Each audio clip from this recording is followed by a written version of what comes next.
grieving woman faced a choice. Her late husband had filled a storage building with his beloved collection of baseball mementos. The unit was virtually untouched since he had passed away years ago. Many times she had stood in front of that locked door, crying and unable to turn the key. Yet so much had changed in her life since the funeral, and now a choice had to be made. What should be done with all this stuff?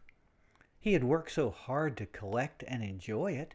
Is it healthy to sell it, donate it, trash it, or keep it in honor of his memory? What would help her the most on her journey of life? I'm Larry Payne, your host of the Tracks for the Journey Network, dedicated to your well-being. Grief is the universal human experience. The deep sadness may come when a dream is gone, a loved one is lost, or in the words of a doctor who has no treatments left for that disease. In part one, I spoke of the reality of grief as we understand it in modern psychology.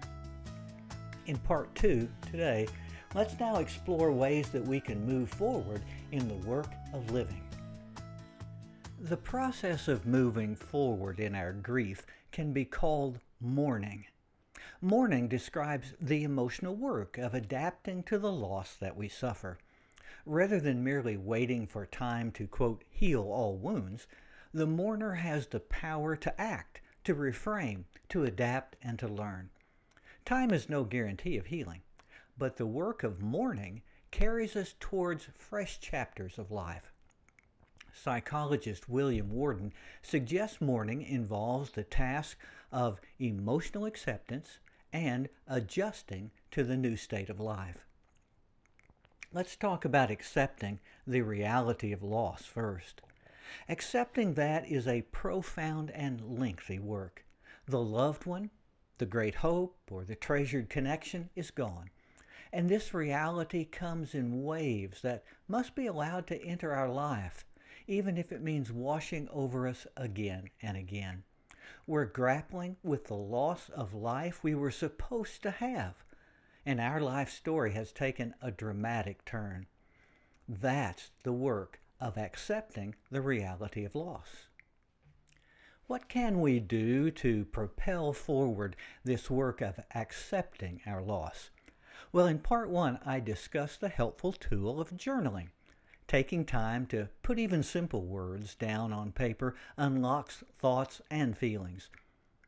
Another thing that's vital is to talk about this with trusted friends.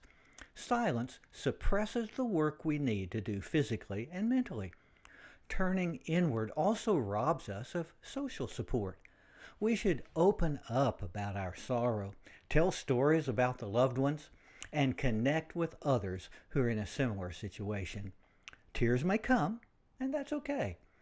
Worden notes it is normal to alternate between belief and disbelief. Dreams may carry us into vivid encounters with the one who has died, bringing during our nighttime hours pain when we awake to the harsh reality. That's a part of accepting. We must not turn away from whatever emotions come, but give ourselves permission to be sad, angry, guilty, or lonely whenever those feelings come, without judgment or shame. We also benefit from physical markers that ground us in reality. A grave marker at the cemetery is traditional, but many other actions are possible. Some people might burn a candle each day, or fund a scholarship, or return to a favorite spot with the memories of yesterday. We live in a physical world, so material reminders help along this way of acceptance. The loss of a great hope can be marked with a scrapbook or a pilgrimage to an important site.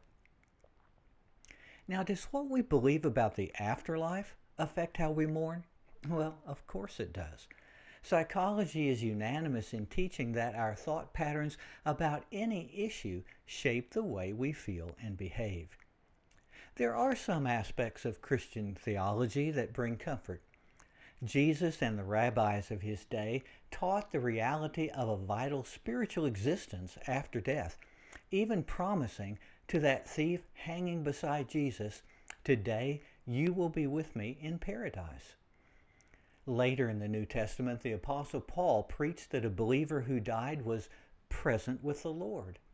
These believers had experienced a new spiritual meaning by following the way of Jesus, and therefore they could expect with certainty that God would provide a blessed life after death. I believe that acceptance was an important part of their experience. My mother had battled ovarian cancer for more than 5 years. I took a plane to visit her a few weeks before she passed, and she was just a shadow of herself after months of treatment. I didn't want to talk about the reality of what was happening, but she did. "I want to go quietly," she said. "I don't want anybody to be unhappy, just grateful." Well, I deferred her talk to mention about the church I was serving, about my wife's busy life and each of the children, and I left her with a long hug and her blessing, and then cried in the airport for a long time. A few weeks later, friends made that 500-mile trip to be with me and my family as we laid her to rest. Their support was so important as I started that work of mourning by accepting the reality of the loss.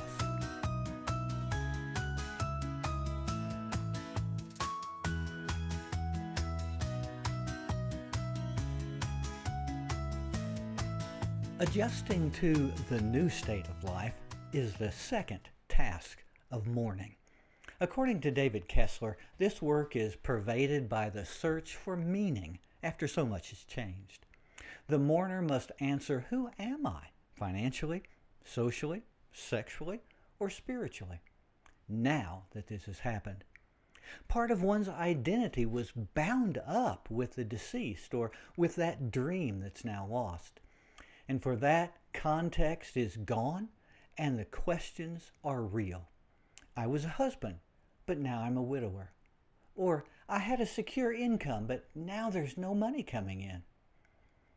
In the work of grief, we must come up with the answers to our new identity, our new status, our new context, and what the future might be. The widow I mentioned a few moments ago was beginning to face some of the things she had to come to grips with about her new identity. She was now the owner of thousands of items she really cared nothing about. It had been valuable to her husband before his death, but she realized it was not for her to carry forward. She turned toward the work of mourning by engaging the grown children to create a plan of what to do. And after consulting with other collectors and searching her own heart, they took action to keep a few items for themselves and then hold an auction in her husband's honor. They donated some money in memory of all that he had done. It became a celebration of his life that honored and touched his many friends and all that he had worked to accomplish. Adjustment to a new understanding about our identity grasps a renewal of hope and energy. My loved one is gone, but I am living. I owe myself and God the work of creating a new future, may be the thoughts that go through the mind of the mourner. Deliberately, thoughtfully, we pick up the pieces to create a new portrait and vision of our lives. We act on those parts that we can control, and we embrace the privilege of learning new skills. We may take the risk to form new relationships that bring a fresh breath of energy. And obviously, finding this new meaning comes in incremental steps. Some failures may occur, some dead ends pursue, but across many days and nights, the Spirit of God does a work of mercy and renewal that brings hope to life. Our beliefs can aid in the healthy adjustments to this new reality. A poll by the Pew organization tallied that 72% believe in heaven and 66% 5% believe that heaven could be attained through many spiritual traditions. This universalism finds a clear voice in progressive Christian theology. It's the Apostle Paul who asserts that God intends a complete redemption for all persons, quote, to bring unity to all things in heaven and earth. The love, mercy, and creative power of God leads to the confidence that the work of God has extended to billions who never even knew the specific name of Yahweh or Jesus or another spiritual leaders. To me, it seems apparent that all humans who have ever lived, perhaps 110 billion through the 3,000 years of Homo sapien history, will ultimately be loved into the everlasting kingdom. John, the gospel writer, has Jesus declaring, "When I'm lifted up from the earth, I will draw all people to myself." I think he really meant those words. Turning once again to the insights of Dr. Kessler, he offers this thought, that healing comes when we do the work of healthy mourning. He says it this way, "We heal from grief when we remember the loved one with more love than pain. We build love around the pain and make it a part of the love." After Mom died, it took Dad many months to do the mourning process. We talked often, and he worked on business projects, made a trip with my family to a church retreat, and tried new social connections. Many months later, he attended a high school reunion and reconnected with a woman he had known in those teenage years. His steps toward healing had opened his heart to a new adventure that changed his life and mine.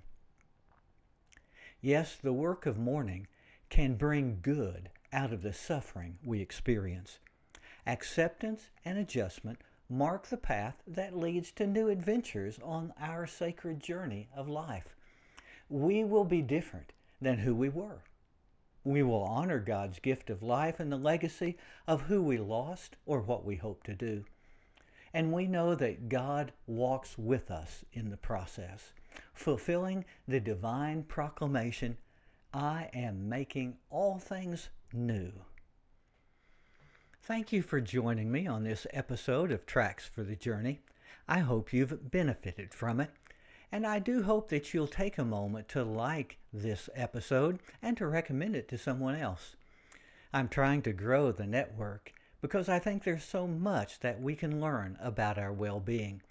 So I hope you'll go to my Tracks for the Journey website, www.tracksforthejourney.com, and subscribe to the weekly newsletter that brings all of the resources directly to your inbox. I also hope you'll take advantage of the subscription to the blog that I write, Signposts on the Journey. Thank you again for being with me today.